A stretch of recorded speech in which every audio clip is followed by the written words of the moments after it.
Hey, before we start the video, I just wanted to say thank you for stopping by. Probably just scrolling through YouTube, just watching regular car videos like us car guys do. I just want to say thank you for pressing on my video. This is a new channel.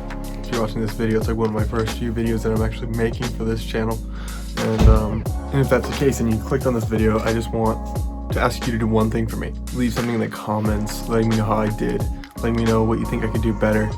All I want to see is this channel grow, hopefully keep it entertaining enough that people want to watch.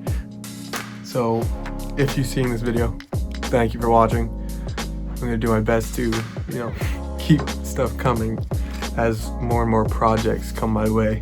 Keep it fun, keep it light, not too boring, I don't want to do like how-tos or step-by-steps unless that's something that people want to see. I wanted to keep it fun, keep it entertaining. Anyway, so thank you for clicking on this video. I hope you enjoy it.